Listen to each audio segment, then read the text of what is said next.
بسم اللہ الرحمن الرحیم۔ تمام تعریفیں اللہ تعالیٰ جل جلالہ و من والوں کے لیے کہ جو بلا شبہ کل کا خالق، کل کا مالک اور کل کا رازق ہے، اور لامتناہی درود و سلام اس کے پیارے حبیب حضرت محمد مصطفیٰ احمد مجتبیٰ صلی اللہ تعالیٰ علیہ وآلہ وسلم پر کہ جو بلا شبہ رحمت للعالمین ہے۔ الصلاۃ والسلام علیکہ یا سیدی یا رسول اللہ وعلی آلکہ و اصحابکہ یا سیدی یا حبیب اللہ۔ مشن رائٹ وے سے ہومیو ڈاکٹر و حکیم قمر جاوید سعیدی حاضر ہے اور سلام عرض کرتا ہے۔ السلام علیکم ورحمۃ اللہ وبرکاتہ۔ ناظرین کرام، ہمارا آج کا موضوع انتہائی اہم ہے جو بچوں سے متعلق ہے۔ ہمارا آج کا موضوع ہے سحری اور افطاری میں بچوں کو دی جانے والی صحت مند غذائیں۔ تو آج ہم آپ کو تفصیل سے بتائیں گے کہ بچے کو مکمل طور پہ توانا، صحت مند، مستعد اور چاق و چوبند رکھنے کے لیے ہمیں سحری میں کون سی غذائیں اس کو دینی چاہیے اور افطاری میں کون سی غذائیں اس کو دینی چاہیے، اور بچے کو ڈی ہائیڈریشن، پانی کی کمی سے بچانے کے لیے کون سی غذاؤں کا استعمال کرنا چاہیے۔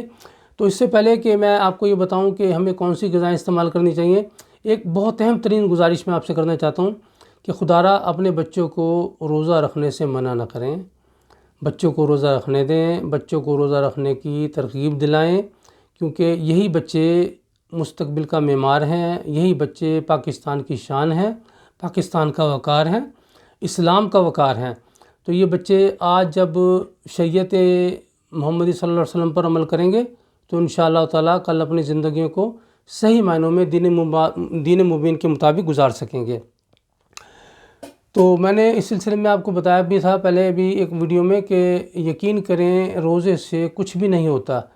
بس ہمیں یہ اہتمام کرنا چاہیے کہ بچوں کو کس طرح کی غذائیں دی جائیں تاکہ ان کو کسی قسم کا مسئلہ درپیش نہ ہو۔ ہاں، وہ بچے جو خدا نخواستہ بیمار ہیں یا جن کو معالج نے منع کیا ہے کہ ان کو روزہ نہ رکھوائیں تو وہ ایک الگ بات ہے۔ باقی جتنے بھی بچے ہیں ان کو آپ روزہ رکھنے دیں، البتہ ان کا خیال کریں بھرپور۔ ہمیں اچھی طرح سے یاد ہے کہ ہم بہت چھوٹے تھے ہم جس وقت روزہ فرض بھی نہیں ہوتا بندے کے، تب سے الحمدللہ ہم روزہ رکھ رہے ہیں۔ یہ ہمارے بزرگوں کی ترغیب تھی، ان کی تربیت تھی جس کی وجہ سے ہم روزہ رکھتے تھے۔ اور آپ یقین کریں جس وقت ہم بچپن میں روزہ رکھتے تھے اس وقت گرمیوں کے روزے ہوتے تھے، بڑی شدید جو ہے گرمی ہوتی تھی، اور میری جو ہے کیونکہ میں بڑا بھی تھا گھر میں بہن بھائیوں میں اور کوئی بچہ نہیں تھا اس طرح کا سودے وغیرہ لے کے آنے والا، تو مجھے مصروفیت اور میری جو ہے ذمہ داریاں بھی بہت ہوتی تھی۔ یعنی بچپن سے مجھے 4-5 سال کی عمر میں محلے کی چیزیں لانے کے لیے جو ہے گھر والے بھیجتے تھے، تو اس کی وجہ سے پیاس بھی مجھے زیادہ محسوس ہوتی تھی، لیکن اس کے باوجود بھی الحمدللہ اللہ کے فضل و کرم سے اور والدین کی تربیت سے ہم روزے کو مکمل کرتے تھے۔ اور میں نے اپنی بہن کے متعلق بھی بتایا تھا کہ میری بہن جو ہے مجھ سے 1.5 یا 2 سال چھوٹی تھی، وہ تو روزے کی اس قدر پابند تھی جس کی عمر بامشکل 6 سال ہوگی، صحیح معنی میں نہیں بتا سکتا، لیکن میرا خیال 5 سال ہی ہوگی اس کی عمر۔ تو وہ 5 سال کی عمر سے روزہ اس نے رکھنا شروع کر دیا تھا، اور گھر والے اس کو چھوٹی عمر کی وجہ سے اور اس کی کمزوری کی وجہ سے روزہ نہیں رکھنے دیتے تھے، تو وہ کیا کرتی تھی کہ وہ کچھ بھی نہیں کھاتی تھی، احتجاجاً جو ہے نا وہ بڑا شدید احتجاج کرتی تھی، ناراضگی کا اظہار کرتی تھی، بلکہ روتی تھی اور کہتی تھی مجھے کیوں نہیں اٹھایا آپ نے سحری کے لیے، تو میں اب کھانا نہیں کھاؤں گی۔ تو سارا دن جو ہے بھوکا پیاسا گزار دیتی تھی، حتیٰ کہ مجبور ہو کر گھر والوں کو اس کو روزہ رکھوانا پڑتا تھا کہ اگر ہم نے اس کو روزہ نہ رکھوایا تو پھر یہ ہے کہ سحری بھی نہیں کھا سکے گی اور کچھ اور بھی نہیں کھائے گی، نتیجتاً یہ ہے کہ سارا دن بھوک سے گزارے گی اور خدا نہ خواستہ پھر بیمار ہونے کا بھی خطرہ ہے اور زندگی کو بھی خطرہ ہے۔ تو مجھے یاد نہیں پڑتا کہ اس نے زندگی میں کبھی روزہ چھوڑا ہو میری بہن نے، اس نے ہمیشہ روزہ رکھا، بیماری میں بھی رکھا اور صحت کی حالت میں بھی رکھا، ماں سوائے ان دنوں کے جو شریعت نے جس میں عورت کو جو ہے روزے کی چھوٹ دی ہے ایام مخصوصہ، اس میں اس نے روزہ ضرور چھوڑا ہے، اس کے علاوہ اس نے کبھی بھی روزہ نہیں چھوڑا۔ تو یہ آپ بچوں کو ترغیب دلائیں، بچوں کو کچھ بھی نہیں ہوگا انشاءاللہ تعالیٰ، ان کو روزہ رکھنے دیں اور خود بھی آپ روزہ رکھیں۔ تو اب روزہ کس عمر میں فرض ہوتا ہے اس کے لیے بھی میں نے الگ سے ویڈیو بنائی ہے، اور اس کے لیے ہم نے کوئی عام بندے کو نہیں بلکہ حضرت علامہ مولانا مفتی حافظ محمد فرحان سعیدی صاحب سے دین اور دنیا کے مطابق اور خاص طور پہ قرآن و حدیث کے مطابق جو ہے یہ بتایا تھا کہ روزہ جو ہے وہ کس عمر میں فرض ہوتا ہے۔ تو وہ ویڈیو بھی ہماری آپ دیکھ لیں تاکہ آپ کو پتہ چل جائے کہ اصل میں روزہ جو ہے بچے پہ کس عمر میں فرض ہوتا ہے، لڑکی پہ کس عمر میں فرض ہوتا ہے اور لڑکے پر کس عمر میں فرض ہوتا ہے۔ اور یہ یاد رکھیں، جب روزہ فرض ہو جاتا ہے اور اگر والدین روزہ بچے کو نہیں رکھنے دیتے تو والدین گناہ گار ہوں گے، کیونکہ بچے پہ روزہ فرض ہو گیا، اب اس کو رکھنا ضروری ہے۔ جو چیز فرض ہوگی اس سے ہم انکار نہیں کر سکتے، اس کو ہم چھوڑ نہیں سکتے، اس کو ہم ترک نہیں کر سکتے۔ نماز فرض عین ہے، اس کو ہر حالت میں پڑھنا ہے۔ اسی طرح سے جب روزہ فرض ہو جاتا ہے، سوائے ان کے سفر کی حالت میں جو چھوٹ دی گئی ہے، بیماری کی حالت میں چھوٹ دی گئی ہے، اس کے علاوہ روزے کو جو ہے آپ نہ چھوڑ دیں بچوں کو ترغیب دلائیں اور بچوں کو روزہ رکھنے دیں۔ میں بار بار آپ سے گزارش کر رہا ہوں۔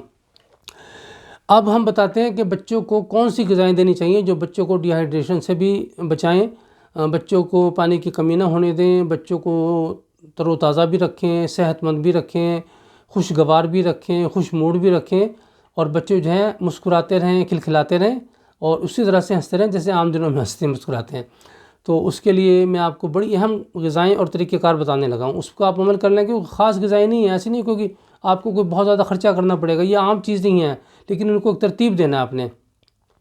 اب سب سے پہلے تو آپ نے یہ کرنا ہے کہ بچے کو سحری سے نا تقریباً 1.5 سے 2 گھنٹہ پہلے جو ہے نا بچے کو آپ بستر پہ چند منٹ کے لیے اٹھائیں گے،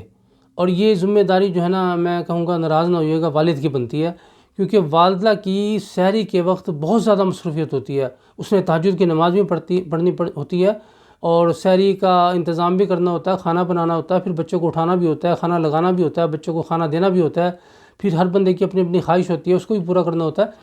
تو والدہ پر یہ ذمہ داری نہ ڈالیں کہ اس پہ پہلے بہت زیادہ ذمہ داریاں ہیں، یہ جو ذمہ داری بنتی ہے والد کی بنتی ہے یا پھر بڑے بہن بھائیوں کی بنتی ہیں کہ چھوٹے بچوں کا خیال رکھیں، چھوٹے بہن بھائیوں کا خیال رکھیں۔ تو والد محترم کو چاہیے کہ وہ بچے کو سحری کھانے سے 1.5-2 گھنٹہ پہلے جو ہے اٹھائے، اور اٹھانے کے بعد جو ہے اس کو پانی پلا دے، اور اس سے بھی زیادہ بہتر یہ ہے کہ پانی کے اندر اگر وہ شربت بزوری یا شربت سندر ملا دے اور اس کو پلائے تو ایک تو بچہ نا شوق سے پی لے گا، اس کو رات کو ترغیب دلائیں یار تمہیں جو ہے ہم سحری کے وقت جو بڑا پیارا شربت پلائیں گے انشاءاللہ تعالیٰ، تو بچہ جو ہے خوشی کے ساتھ پی لے گا، اٹھے گا اور پی لے گا۔ پینے کے بعد پھر بچوں کو زبردستی نہ کریں کہ وہ اٹھ کے بیٹھ جائے، اس کو لیٹا رہنے دیں، کوئی ایسی بات نہیں ہے۔ آپ سحری کا ٹائم جو ہے ختم ہونے سے پہلے اس کو 40-45 منٹ پہلے بھی اٹھائیں گے تو بچہ اٹھ جائے گا، اور اٹھنے کے بعد اب اس نے جو سحری کھانی ہے، جو آپ نے اس کو سحری بنا کر دینی ہے، وہ میں آپ کو بتاتا ہوں کہ اس کو کیا چیز دینی ہے۔ تو آپ نے کرنا ایسا ہے کہ چنے کی دال جو ہے نا وہ آپ نے 50 گرام، اور ماش کی دال جو ہے وہی 50 گرام، 1 انڈا، اور ایک جو ہے وہ ٹیبل سپون جو ہے اپنے دیسی گھی یہ لینا ہے، اور 5 کھجوریں لینی ہیں، اور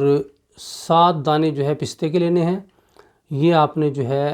دودھ میں ڈال لیں، تقریباً آدھا کلو دودھ ہو، اور ان کو اچھی طرح سے پکا لیں گے۔ اور گاجر جو ہے پلیز ضرور ڈالیں گے، گاجر جو ہے وہ تقریباً آپ 3 سے 4 گاجریں جو ہیں وہ کدو کش کی ہوئی ہوں، یا ان کو جو ہے آپ پریشر کوکر میں جو ہے ان کو اچھی طرح سے بوائل کر کے جو ہے نا ان کو بالکل نرم کر سکتے ہیں، وہ بھی ڈال سکتے ہیں۔ گاجر کا جوس نکال کر اس کا جو گودا ہوتا ہے وہ بھی، اور جوس بھی، دونوں اس میں شامل کر سکتے ہیں، یعنی جس طریقے سے آپ کو آسانی ہو وہ کر سکتے ہیں۔ یہ چیز اگر آپ چاہیں تو رات کو بھی تیار کر کے رکھ سکتے ہیں، صبح سحری کے وقت بچے کو کھلا دیں، یعنی رات کو افطاری کرنے کے بعد آپ یہ چیز تیار کر کے رکھ لیں۔ یہ کھیر بن جائے گی، نا حلوہ بن جائے گا اس کا۔ تو یہ جب تیار ہوتا تو بالکل کھیر کی شکل اختیار کر لے گا۔ یہ کھیر جو ہے نا اپنے بچے کو کھلانی ہے، اور اس سے پہلے میں نے آپ کو بتا دیا تھا کہ سب سے پہلے آپ نے 2 گلاس پانی یا اس کو شربت بزوری اور شربت سندل آپ پلا دیں گے۔ اچھا، اب اس کے اندر جب یہ تیار ہو جائے گی نا کھیر، اس کے بعد آپ نے 2 چیزیں اس میں ایڈ کرنی ہیں۔ 1 چمچ آپ زیتون کا تیل اس میں ڈالیں گے، اور 1 چمچ جو ہے وہ شہد کا ڈالیں گے، یعنی میٹھے کی جگہ نا آپ کوشش کریں اس میں شہد ڈال دیں۔ پھر بھی اگر میٹھا کم لگتا ہے بچے کو تو اس چھوٹی عمر میں دیا جا سکتا ہے میٹھا، کوئی ایسی بات نہیں ہے، تو اس کو آپ تھوڑا سا گڑ یا شکر بھی اس کو ڈال کے دے سکتے ہیں اس میں۔ تو یہ آپ اس کو کھلائیں، اور بچہ اگر تھوڑا سا اس سے بڑی عمر کا ہے، یعنی کہ اس پہ روزہ فرض ہو گیا ہے، اس کی گروتھنگ ایج ہے، تو اس کو ساتھ ساتھ کو پراٹھا وغیرہ بھی دے سکتے ہیں، سالن کے ساتھ جو آپ نے سالن بنایا ہے اس کے ساتھ اس کو پراٹھا دے دیں، وہ کھائے تاکہ اس کی غذائی جو ضرورت ہے وہ پوری ہو جائے۔ تو یہ اس کی سحری ہے۔ انشاءاللہ تعالیٰ جب آپ یہ سحری دیں گے اس کو تو بچہ سارا دن جو ہے انتہائی بھرپور، چاق و چوبند، مستعد اور حشاش بشاش رہے گا۔ اب ہم آ جاتے ہیں افطاری میں۔ افطاری میں ہماری یہ روٹین بنی ہے، پتہ نہیں کیوں بن گئی ہے پاکستان میں یہ روٹین نا، کہ ہم افطاری جو ہے سٹارٹ جو کرتے ہیں وہ سموسے پکوڑوں سے، ہم چکن رول سے، ہم جو ہے پیزے سے، اب تو برگر شاورما ان چیزوں سے فاسٹ فوڈ سے جو ہے ہم افطاری کرتے ہیں، یہ کوئی درست طریقہ نہیں ہے، خاص طور پر بچوں کے لیے تو بالکل درست نہیں ہے، کیونکہ اس کے کھانے کے بعد بچوں کو جو ہے بھوک جو ہے وہ ختم ہو جاتی ہے بچوں کی، بچے اس کو تھوڑا سا کھاتے ہیں اور اس کے بعد جو ہے وہ کھانا وغیرہ نہیں کھا پاتے، وہ کہتے ہیں جی بس ہم نے کھا لیا ہے